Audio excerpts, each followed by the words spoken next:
नमस्कार, मैं हूं Amod Srivastava. Amazing thought, amazing message, amazing information की दिशा में आज एक कदम और आगे। आज के इस चिंतन का विषय है छठी इंद्रिय।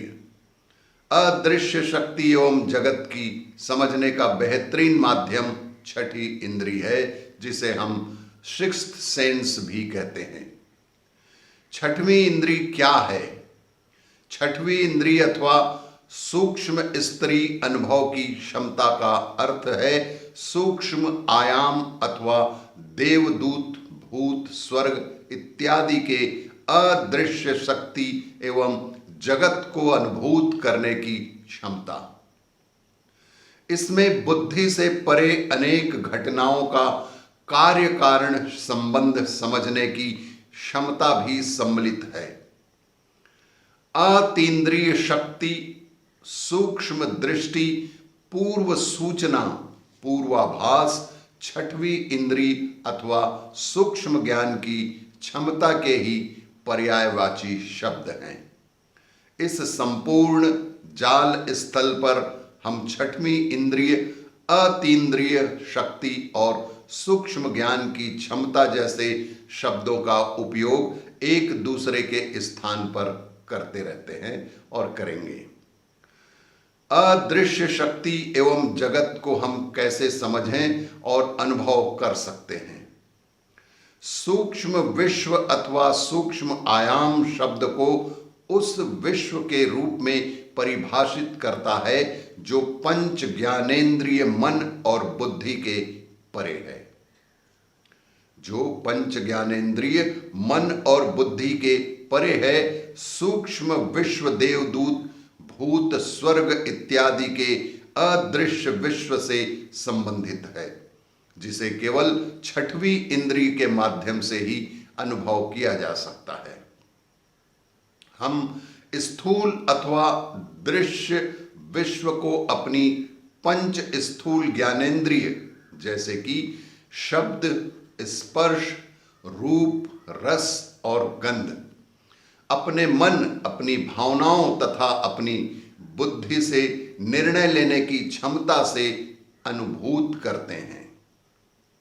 परंतु जब सूक्ष्म विश्व अथवा अदृश्य शक्ति एवं जगत की बात आती है तो हम पंच सूक्ष्म ज्ञानेंद्रिय, सूक्ष्म मन और सूक्ष्म बुद्धि से अनुभूत कर सकते हैं, जिसे छठवीं इंद्रिय भी कहते हैं।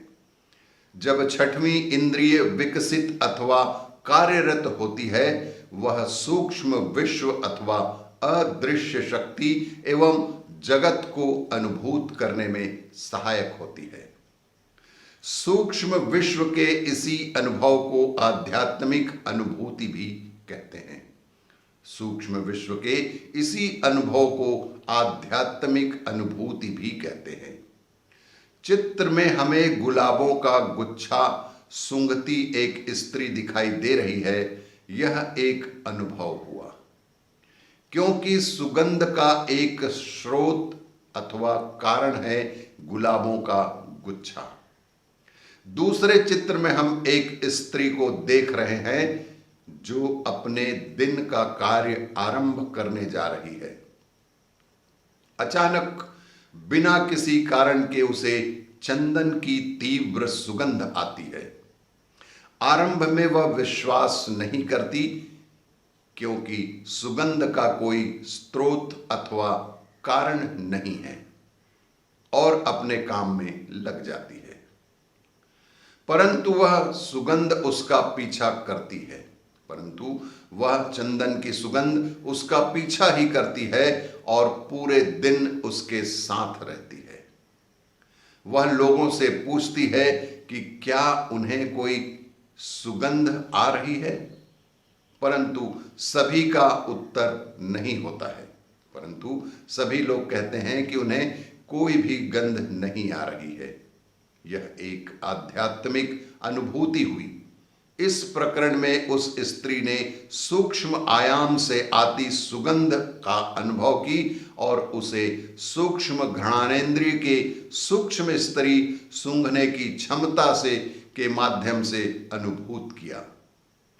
पंच सूक्ष्म ज्ञानेंद्रिय सूक्ष्म मन और सूक्ष्म बुद्धि द्वारा अनुभूत करने की इसी क्षमता को किसी व्यक्ति की छठवीं इंद्रिय का जागृत होना कहते हैं।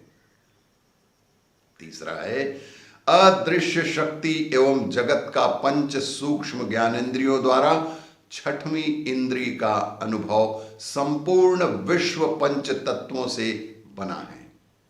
ये पंच तत्व अदृश्य हैं, परंतु चराचर विश्व इन्हीं से बना है। जब हमारी छठवीं इंद्रिय कार्यरत होती है, हमें इन पंच तत्वों की अनुभूति स्थूलतम से सूक्ष्मतम इस क्रम में होती है। अतएव हम पंच तत्व जैसे पृथ्वी, आप, तेज, वायु, आकाश को क्रमशः गंध, रस, रूप, स्पर्श, ध्वनि के माध्यम से अनुभूत कर सकते हैं। यहां दी गई सारणी सकारात्मक एवं नकारात्मक अनुभूतियों के उदाहरण को दर्शाती है, जो हमें हमारी छठवीं इंद्रिय से अर्थात पंच ज्ञानेंद्रियों के माध्यम से मिलती है। जब किसी व्यक्ति को सूक्ष्म घ्राणेंद्रिय के माध्यम से गंध की अनुभूति होती है, तो स्रोत सकारात्मक उदाहरण देवता हो सकते हैं अथवा नकारात्मक जैसे अनिष्ट शक्ति को हो सकती है, अथवा नकारात्मक जैसे अनिष्ट शक्ति हो सकती है। चौथा है अदृश्य शक्ति एवं जगत को जानने हेतु छठवीं इंद्रिय कैसे विकसित होती है। सूक्ष्म विश्व सर्वत्र विद्यमान है, परंतु हम उसकी अनुभूति नहीं ले पाते हैं। भले ही हमें उसकी अनुभूति ना हो, उसका हमारे जीवन पर बहुत बड़ा प्रभाव होता है। इस सूक्ष्म विश्व अदृश्य शक्ति के स्पंदन पकड़ पाने के लिए हमारे पास आध्यात्मिक एंटीना का होना बहुत ही आवश्यक है, अर्थात हमारी छठवीं इंद्रिय का जागृत होना बेहद आवश्यक है।